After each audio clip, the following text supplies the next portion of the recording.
शांताकारं भुजगशयनं पद्मनाभं सुरेशं विश्वाधारं गगनसदृशं मेघवर्णं शुभांगं लक्ष्मीकान्तं कमलनयनं योगभिर्ध्यानगम्यं वंदे विष्णुं भवभयहरं सर्वलोकैकनाथम। ओम जय श्री हरि विष्णु। आप सभी को मोक्षदा एकादशी की मंगल शुभकामनाएं। भगवान श्री हरि विष्णु और माँ लक्ष्मी की कृपा से आपकी समस्त मनोकामनाएं पूर्ण हो।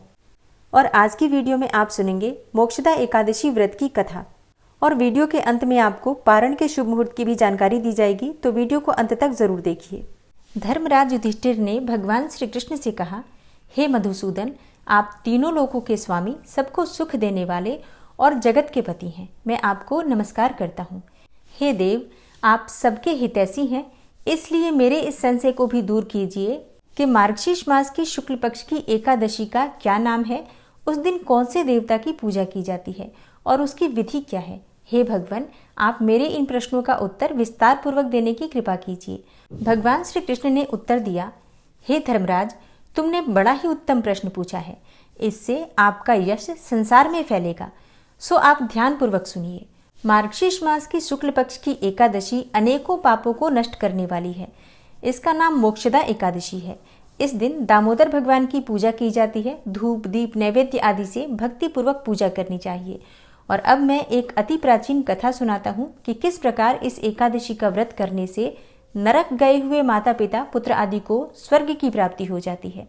गोकुल नामक नगर में वैखानस नाम का एक राजा राज्य करता था। उसके राज्य में चारों वेदों के ज्ञाता ब्राह्मण रहते थे। वह राजा अपनी प्रजा का पुत्रवत पालन करता था। एक समय रात्रि को स्वप्न में राजा ने देखा कि उसका पिता नरक में पड़ा है। स्वप्न देखकर राजा को बड़ा ही दुख और आश्चर्य हुआ और प्रातःकाल होते ही विद्वान ब्राह्मणों से अपने स्वप्न की बात कही। राजा ने कहा, हे ब्राह्मणों, रात्रि में मैंने अपने पिता को स्वप्न में नरक में पड़ा देखा है और उन्होंने मुझसे कहा है कि हे पुत्र, मैं नरक भोग रहा हूँ और यहाँ से मेरी मुक्ति करो। तो हे ब्राह्मणों, आप लोग मुझे कोई ऐसा तप, दान, व्रत आदि उपाय बताइए जिससे मेरे पिता की मुक्ति हो जाए। उस पुत्र का जीवन व्यर्थ है जो अपने माता पिता का उद्धार न कर सके। एक उत्तम पुत्र जो अपने माता पिता तथा पूर्वजों का उद्धार करता है, वह 1000 मूर्ख पुत्रों से अच्छा है। राजा के ऐसे वचन सुनकर ब्राह्मण कहने लगे, हे राजन, यहाँ समीप में ही भूत भविष्य वर्तमान के ज्ञाता पर्वत ऋषि का आश्रम है। आपके प्रश्नों का उत्तर वे भली भांति दे सकते हैं। ऐसा सुनकर राजा पर्वत मुनि के आश्रम में गए। उस आश्रम में अनेकों शांत चित्त योगी और मुनि तपस्या कर रहे थे और उसी स्थान पर चारों वेदों के ज्ञाता साक्षात ब्रह्मा के समान पर्वत मुनि बैठे हुए थे। राजा ने वहां जाकर उनको साष्टांग प्रणाम किया। पर्वत मुनि ने राजा से उनके आने का प्रयोजन पूछा।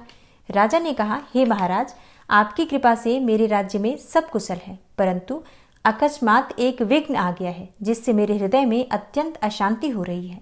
यह सुनकर पर्वत मुनि ने एक क्षण के लिए आंखें बंद की और भूत एवं भविष्य के बारे में विचार करने लगे। फिर बोले, हे राजन, मैंने अपने योग बल से तुम्हारे पिता के सब कुकर्मों को जान लिया है। उन्होंने पूर्व जन्म में सौत के कहने पर अपनी दूसरी कामातुर पत्नी को ऋतुदान मांगने पर भी नहीं दिया था। उसी पाप के फल से तुम्हारे पिता को नरक भोगना पड़ रहा है। तब राजा बोला, हे महात्मन, मेरे पिता के उद्धार के निमित्त कोई उपाय बताइए। पर्वत मुनि बोले, हे राजन, मार्गशीर्ष मास की शुक्ल पक्ष की एकादशी को उपवास करके उसके पुण्य को अपने पिता को संकल्प कर देना। उस एकादशी के पुण्य के प्रभाव से अवश्य ही आपके पिता को मुक्ति मिलेगी। मुनि के वचनों को सुनकर राजा अपने महल में वापस आ गया और कुटुंब सहित इस मोक्षदा एकादशी का व्रत किया। फिर उस उपवास के पुण्य को राजा ने अपने पिता को अर्पण कर दिया। उस पुण्य के प्रभाव से राजा के पिता को नरक से मुक्ति मिल गई और वह स्वर्ग को चले गए। मार्गशीर्ष मास के शुक्ल पक्ष की इस मोक्षदा एकादशी का व्रत करने वाले के समस्त पाप नष्ट हो जाते हैं और अंत में उसको स्वर्ग लोक की प्राप्ति होती है। इस व्रत से बढ़कर मोक्ष देने वाला अन्य कोई व्रत नहीं है। इस कथा को पढ़ने तथा सुनने मात्र से वाजपेयी यज्ञ का फल मिलता है।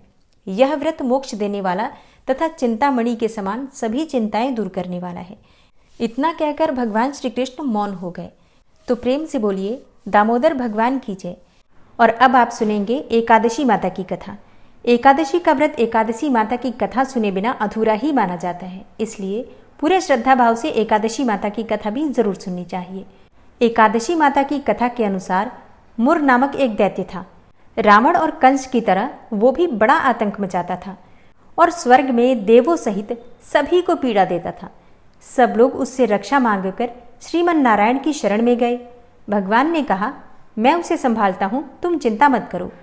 सभी देवताओं को आश्वासन देकर भगवान मुर के साथ युद्ध करने लगे, लेकिन अपनी सारी शारीरिक शक्ति लगाकर भी भगवान विष्णु कुछ नहीं कर सके।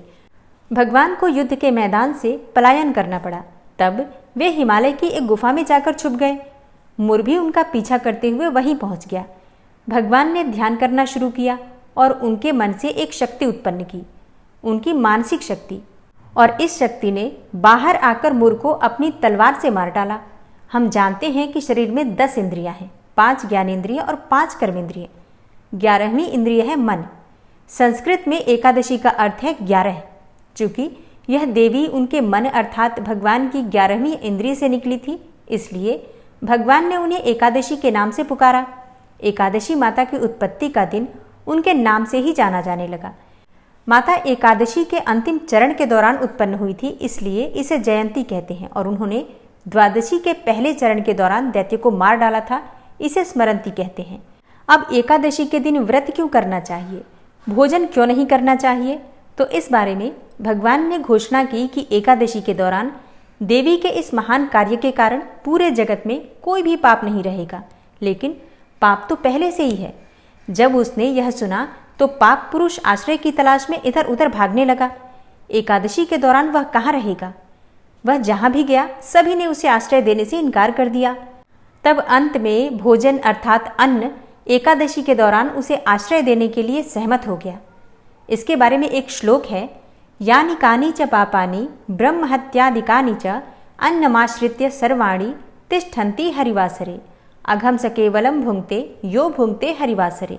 तो एकादशी के दौरान सभी पाप भोजन में ही आश्रय लेते हैं, और जो कोई मनुष्य इस दौरान यानी एकादशी के दौरान भोजन करता है, ये पाप उस व्यक्ति में प्रवेश करेंगे और रोग, समस्या, हानि, परेशानी इत्यादि बन जाएंगे।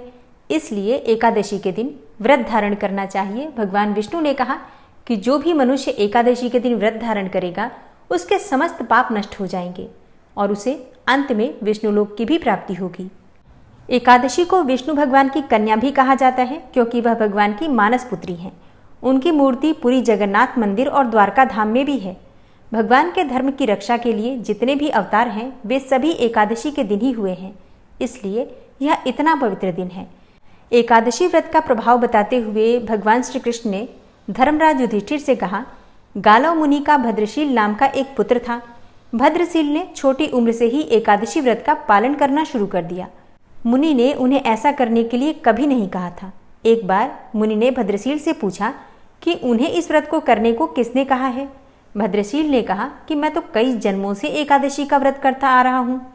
आमतौर पर किसी को भी अपना पिछला जन्म याद नहीं रहता। जब तक आप माँ के गर्भ में होंगे तब तक आपको पिछले जन्मों की याद रहेगी, लेकिन जन्म से ठीक पहले यह स्मृति मिट जाती है। लेकिन भद्रशील को पिछले जन्म की याद उस समय भी थी। यह एकादशी व्रत की शक्ति थी जिसका वे पालन करते थे। वे एक पूर्व जन्म में धर्मकीर्ति नामक राजा थे। धर्मकीर्ति बहुत क्रूर था, उसे कोई पसंद नहीं करता था। ऐसा कोई पाप नहीं था जो उसने नहीं किया हो। एक बार वह अपने सैनिकों के साथ शिकार पर गया। उसने एक हिरण को देखा और अपने सैनिकों को उस हिरण को चारों ओर से घेरने के लिए कहा। राजा ने कहा कि जो भी उस हिरण को भागने देगा उसका पूरा परिवार मार डाला जाएगा। हिरण ने यह सुना और सोचा, बेचारे सैनिक, मैं उनमें से किसी को कुछ भी नहीं होने दूंगा। हिरण राजा के पास से निकल भागा। राजा ने हिरण का पीछा किया। सूर्यास्त होते राजा एक घने जंगल के अंदर फंस गया। हिरण कहीं दिखाई नहीं दे रहा था। राजा ने एक पेड़ के नीचे रात बिताई। उसने दिन भर में कुछ भी नहीं खाया था। उसे चारों ओर से खतरनाक जानवरों के गुर्राने की आवाज़ भी सुनाई दे रही थी। वह सो भी नहीं सका। राजा ने डर से श्रीहरि परमात्मा से प्रार्थना करना शुरू कर दिया। फिर सुबह होते ही उसकी मृत्यु हो गई। यमदूत आए और उसे यमराज के पास ले गए। यमराज ने पूछा, तुम लोग इन्हें यहाँ क्यों लाए हो? इनका स्थान तो वैकुंठ में भगवान महाविष्णु के बगल में है। यमदूतों ने यमराज से कहा, लेकिन राजन, यह तो महापापी है।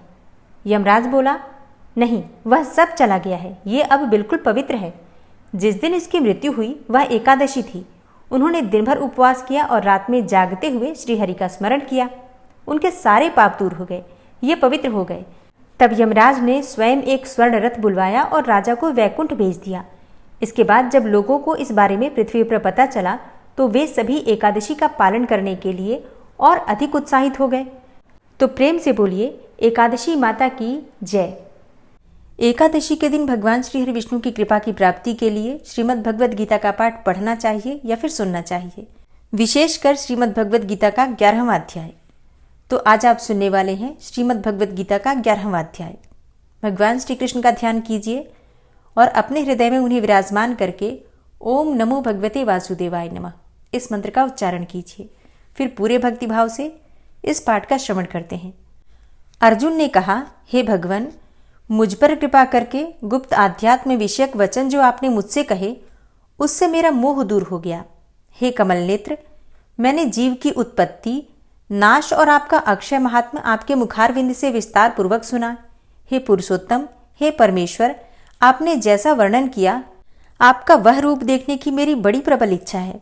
तो हे योगेश्वर, हे मधुसूदन, आप यदि मुझे उसको देखने योग्य समझें तो अपना वह अव्यय रूप भी मुझे दिखाइए। श्री भगवान ने कहा, हे पार्थ, नाना प्रकार के, नाना वर्णों के और नाना आकार में मेरे शत शत सहस्त्र सहस्त्र रूपों को देखो। हे भारत, तुम वसु, रुद्र, अश्विनी कुमार, मरुदगण और पहले कभी न देखे थे ऐसे आश्चर्य देखो। हे गुणाकेश, चराचर सहित यह जगत तथा जो देखना चाहो तुम यहाँ मेरी देह में देख लो, परंतु इन नेत्रों से तुम मुझे नहीं देख सकोगे, इसलिए मैं तुमको दिव्य नेत्र देता हूँ, उनसे मेरा दिव्य रूप देखो। संजय ने धृतराष्ट्र से कहा कि हे राजन, इस प्रकार श्री कृष्णचंद्र जी ने अर्जुन से कहा और दिव्य दृष्टि देकर अपना अलौकिक रूप दिखाया। उस विश्वरूप के अनेकों मुख, नेत्र और अद्भुत दृश्य थे और उसमें अनेकों सुंदर सुंदर आभूषण और आयुध सुसज्जित थे। देह पर दिव्य गंध और वस्त्र लगे थे। उस समस्त आश्चर्य में अनंत देव के सब और मुख दिखाई देते थे। आकाश में यदि हजारों सूर्यों की प्रभा एक साथ हो तो उस महात्मा की प्रभा की समता न कर सके। उस समय अर्जुन ने देवाधिदेव के शरीर में अनेकों प्रकार से विकल समस्त जगत को एकत्रित देखा। अर्जुन आश्चर्यचकित हो गया, शरीर रोमांचित हो गया। उसने शीश नवाकर हाथ जोड़कर कहा, हे देव, तुम्हारी देह में सब दोष, भिन्न भिन्न प्राणियों के समुदाय, कमलासन पर बैठे हुए देवताओं के ईश ब्रह्मा, संपूर्ण ऋषि और दिव्य सर्पों को मैं देखता हूँ। हे विश्वेश्वर, तुम्हारे अनेकों भुज, अनेकों उदर, अनेकों मुख, अनेकों नेत्र हैं। तुम्हारा रूप अनंत है। तुम्हारे अंत तथा आदि को मैं नहीं देखता, किंतु समस्त विश्व में तुम्हारा रूप देखता हूँ। तुमको किरीट युक्त गदा, चक्रधारे चारों ओर से दे दीप्यमान, तेजो राशि सर्वत्र चमकते हुए अग्नि तथा सूर्य के भांति प्रकाशवान, दुर्निरीक्ष और अपरंपार देख रहा हूं। मेरे मत से तुम ही ब्रह्म, जानने की वस्तु, विश्व के महान आधार, नित्य सनातन, धर्म के रक्षक, पुराण पुरुष हो। मैं आपको आदि मध्य तथा अंत से रहित अनंत शक्ति, अनंत भुज चंद्र, सूर्य नेत्र, जिसके कांतिमान अग्नि के सदृश मुख वाला, अपने तेज से इस संपूर्ण संसार को तपते हुए देख रहा हूं। हे महात्मन, पृथ्वी और आकाश के मध्य की वह अनंत और संपूर्ण दिशाएं आपसे व्याप्त हो रही हैं। आपके इस अद्भुत और उग्र रूप को देखकर तीनों लोग भयभीत हो रहे हैं। यह देवताओं के समूह तुम्हारी शरण में आ रहे हैं। उनमें कितने ही भयभीत होकर हाथ जोड़कर तुम्हारी प्रार्थना कर रहे हैं। महर्षियों और सिद्धों का समूह स्वस्ति कहकर नाना प्रकार से तुम्हारी प्रशंसा कर रहा है। रुद्र, आदित्य, वसु, साध्य, विश्वदेव, अश्विनी, मारुत पिता, गंधर्व, यक्ष, असुर, सिद्ध और इनके संग विस्मित होकर आपकी ओर देख रहे हैं। हे महाबाहो, अनेकों नेत्र, बहुजांग, पेट, कराल, दंत युक्त तुम्हारा यह विशाल रूप देखकर सब अत्यंत भयभीत हो रहे हैं और मैं भी घबरा रहा हूं। आकाश तक पहुंचे हुए प्रकाशमान और अनेकों वर्ष से फैलाए हुए मुख के जलने वाले विशाल नेत्रयुक्त तुमको देखकर हे विष्णु, मेरा जी घबरा रहा है। मुझसे धैर्य धरा नहीं जाता और चित्त स्थिर नहीं होता। हे देवेश, हे जगन निवास, भयंकर दाढ़ों वाले और कालाग्नि के सदृश आपके मुखों को देखकर मुझे दिशाएं नहीं सूझती। मैं शांति नहीं पाता, इसलिए मुझ पर दया करो। धृतराष्ट्र के दुर्योधन आदि पुत्र अपने साथ राजाओं और भीष्म, द्रोण और कर्ण तथा हमारी ओर के मुख्य मुख्य योद्धा बड़ी बड़ी दाढ़ों से युक्त विकराल आपके मुख में प्रवेश कर रहे हैं, और उनमें कितने लोग आपके दांतों से दबकर ऐसे दिखाई देते हैं मानो उनका शरीर चूर्ण हो गया हो। जैसे नदियों की अनेकों जलधाराएं समुद्र की ओर बहती हैं, वैसे ये मनुष्य लोक के वीर आपके मुखों में प्रवेश कर रहे हैं। अग्नि में पतंग की तरह सब लोग भी अपने नाश के लिए आपके मुख में बड़ी तेजी से प्रवेश कर रहे हैं। हे विष्णु, जलते हुए मुखों से चारों ओर से सब वीरों को निगलकर आप जीभ चाट रहे हैं। आपकी तीक्ष्ण प्रभाएं समस्त संसार को तेज से व्याप्त करके तृप्त हो रही हैं। यह भयानक रूपधारी कौन है, यह मुझसे कहो। हे देववर, आपको नमस्कार है। मुझ पर प्रसन्न हो। हे जगतकर्ता आदि पुरुष, आपको जानने की मैं इच्छा रखता हूँ, क्योंकि आपकी यह प्रवृत्ति मेरी समझ में नहीं आती है। श्री भगवान बोले, संसार का नाश करने वाला मैं उग्रकाल हूँ, सबका संहार करने के लिए आया हूँ। तुम्हारे युद्ध न करने पर भी ये वीर जीवित न रह सकेंगे। अतएव तुम उठो, शत्रुओं का संहार कर यश को लेकर इस समृद्धशाली राज्य का भोग करो। हे सव्यसाचीन, उनको मैंने पहले ही मार रखा है, तुम केवल निमित्त मात्र हो जाओ। मेरे मारे हुए द्रोण, भीष्म, जयद्रथ, कर्ण और अन्य योद्धाओं को मारो। घबराओ मत, युद्ध करो, तुम संग्राम में शत्रुओं को जीतोगे। संजय ने कहा। इस प्रकार श्री कृष्ण जी के वचन सुनकर मुकुटधारी अर्जुन हाथ जोड़ कंपित और भयभीत हुए साष्टांग प्रणाम कर नम्रतापूर्वक बोले, हे ऋषिकेश, आपके गुणगान करने से सब संसार प्रसन्न और प्रेममग्न हो रहा है। राक्षस डरकर दिशाओं की ओर भाग रहे हैं और सिद्ध आपको नमस्कार करते हैं, सो ठीक ही है। हे महात्मन, हे अनंत, हे देवाधिदेव, हे जगन्निवास, आप ब्रह्म से भी श्रेष्ठ हो। आपको देवता क्यों न नमस्कार करें। व्यक्त और अव्यक्त आप हो तथा इन दोनों से परे अक्षर भी आप हो। हे अनंत, आप आदिदेव हो, पुरातन पुरुष हो, विश्व के परम आधार हो, ज्ञाता और ज्ञेय हो, श्रेष्ठ स्थान आप हो, विश्व का विस्तार करने वाले भी आप ही हो। आप वायु, यम, अग्नि, वरुण, चंद्र, ब्रह्मा और ब्रह्मा जी के भी पिता हो। आपको नमस्कार है और बार बार आप ही को नमस्कार है। हे सर्वस्वरूप, आप अनंत वीर्यवान तथा अतुल पराक्रमी हो। आप जगत में व्याप्त हो, इसलिए स्वरूप हो। तुम्हारी महिमा को न जानकर मैंने तुमको अपना मित्र मानकर हे कृष्ण, हे सखे, ऐसे जो तिरस्कार से कहा, सो प्रमाद से अथवा स्नेह से हे अच्युत, तुमसे इन बोलों की क्षमा मांगता हूँ, जो कि परिहास से विहार, सोने, बैठने और भोजन के समय अकेले अथवा मित्रों के मध्य में तुम्हारा कभी अपमान किया है। तुम इस स्थावर जंगम रूप से पिता, पूज्य और महान गुरु हो। त्रिलोकी में भी तुम्हारे समान कोई नहीं है। तुमसे अधिक अतुल प्रभाव कहाँ से होगा। इसलिए हे ईश, तुमको शीश झुकाकर प्रणाम करता हूँ, मुझ पर कृपा करो। हे देव, जैसे पिता पुत्र के, मित्र मित्र के और प्रिय प्रिया के अपराध क्षमा करता है, वैसे ही तुम मेरे अपराध क्षमा करो। हे देव, पहले कभी नहीं देखा ऐसा आपका रूप देखकर मैं प्रसन्न हूँ और भय से मेरा मन व्याकुल भी है, इसलिए वही पहला रूप मुझे दिखाओ। और हे देवेश, हे जगन्निवास, आप प्रसन्न हो। हे सहस्त्रबाहु, हे विश्वमूर्ति, मैं फिर आपको वही किरीट, गदा, औश्र, हाथ में चक्र धारण किए हुए देखना चाहता हूँ। तब श्री कृष्ण भगवान ने कहा, हे अर्जुन, मैंने प्रसन्न होकर यह तेजोमय, अनंत, आद्य और विश्वरूप अपने योग के प्रभाव से तुमको दिखलाया है, जिसको तुम्हारे अतिरिक्त पहले किसी ने नहीं देखा था। हे पांडवों में श्रेष्ठ, मनुष्य लोक में तुम्हारे सिवाय कोई वेदों के अध्ययन, दान, अग्निहोत्र आदि और घोर तप करके भी यह रूप धारण किए मुझको नहीं देख सकता। मेरा ऐसा भयानक रूप देखकर तुम व्याकुल और मूढ़ न हो। भय त्याग कर प्रसन्न चित्त होकर फिर तुम मेरा वही रूप देखो। संजय ने कहा। इतना कहकर श्री कृष्ण जी ने फिर से चतुर्भुज रूप दिखलाया और सौम्य रूप धारण करके महात्मा ने अर्जुन को धीरज बंधाया। अर्जुन ने कहा, हे जनार्दन, आपके सौम्य दिव्य मंगल रूप को देखकर अब मैं प्रसन्न चित्त होकर स्वस्थता को प्राप्त हुआ। श्री कृष्ण जी बोले, हे अर्जुन, जो मेरा यह विश्वलय रूप तुमने देखा है, इसका दर्शन संभव नहीं है। देवता भी इस लय के दर्शन की आकांक्षा करते हैं। हे अर्जुन, जैसा मेरा लय तुमने देखा है, ऐसे लय को वेदाध्ययन, तप व यज्ञ आदि कर्म द्वारा देखना भी असंभव है। हे अर्जुन, हे परंतप, मेरा जो विश्वलय है, इसको मनुष्य अनन्य भक्ति के द्वारा जान सकते हैं और तत्व ज्ञान द्वारा इसमें लीन हो सकते हैं। हे अर्जुन, जो कोई मनुष्य मेरी ही भक्ति के लिए कर्म करते हैं, मुझे सर्वोत्तम मानते हैं, मुझ में भक्ति रखते हैं, सांसारिक संगी से मुख मोड़ चुके हैं, संपूर्ण प्राणी मात्र से वैर त्याग चुके होते हैं, वे ही मुझको प्राप्त हो सकते हैं। प्रेम से बोलिए जगत गुरु भगवान श्री कृष्ण की जय।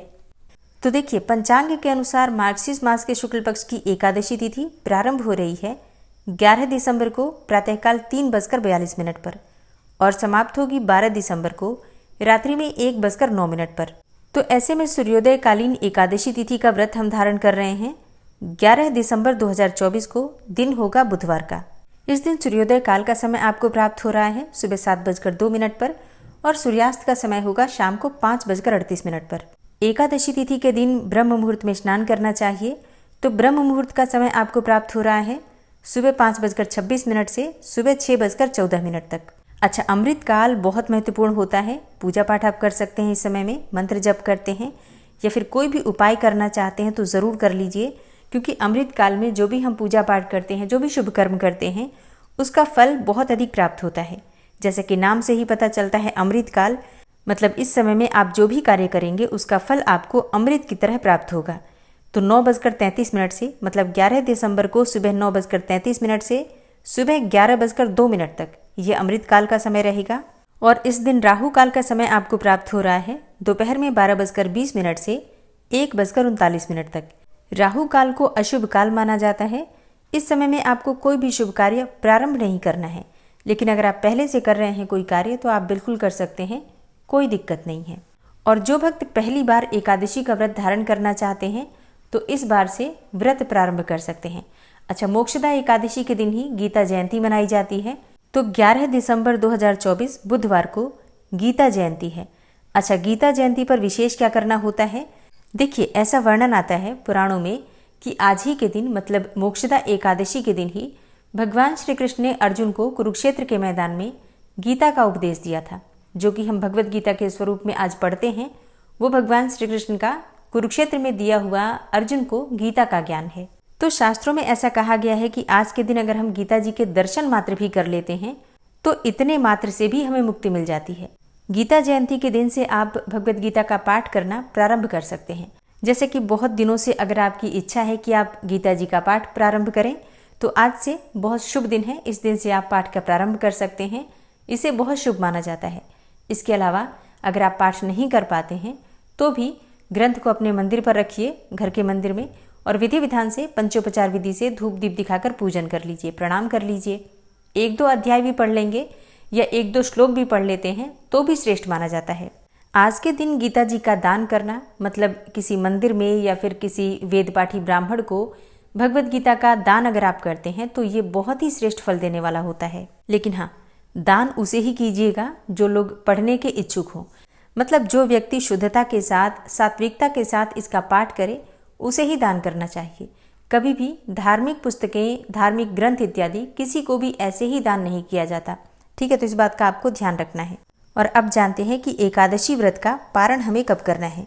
तो एकादशी व्रत का पारण हमेशा द्वादशी तिथि में करते हैं और द्वादशी तिथि प्रारंभ हो रही है 12 दिसंबर को सुबह 1:09 पर और समाप्त हो रही है 12 दिसंबर की ही रात्रि में 10:26 पर। तो पारण का शुभ मुहूर्त आपको प्राप्त हो रहा है 12 दिसंबर को यानी कि गुरुवार के दिन सुबह 7:05 से सुबह 9:09 तक। एकादशी के व्रत में पारण करने का जो शुभ मुहूर्त होता है ये बहुत महत्वपूर्ण होता है। अगर हम शुभ मुहूर्त में व्रत नहीं खोलते हैं तो हमारे किए गए व्रत का संपूर्ण फल हमें नहीं मिलता। इसलिए शुभ मुहूर्त का ध्यान रखिएगा। दोस्तों, अगहन मास की पूर्णिमा की वीडियो चैनल पर अपलोड हो चुकी है, ज़रूर देख लीजिए। और खरमास की वीडियो भी चैनल पर आ चुकी है, तो आप लोग ज़रूर देख लीजिए। और उम्मीद करती हूँ कि आप इस चैनल पर आने वाली मार्गशीर्ष मास की कथा भी प्रतिदिन ज़रूर सुनते होंगे। और नहीं सुन पा रहे हैं तो ज़रूर सुना कीजिए। उसमें पुराणों की कथाएँ होती हैं जो आपके ज्ञान में वृद्धि करती हैं। जो भक्त इस चैनल पर पहली बार आए हैं, अगर अभी तक आपने चैनल को सब्सक्राइब नहीं किया है तो आज की वीडियो अगर आपको अच्छी लगे तो चैनल को सब्सक्राइब करके बेल आइकन को ज़रूर प्रेस कर लीजिए, इससे ये होगा कि इस चैनल पर जो नई वीडियो अपलोड होंगी उनकी नोटिफिकेशन आपको सही समय पर प्राप्त होगी। मिलती हूँ मैं आपसे अगली वीडियो में, तब तक के लिए जय श्री राधे।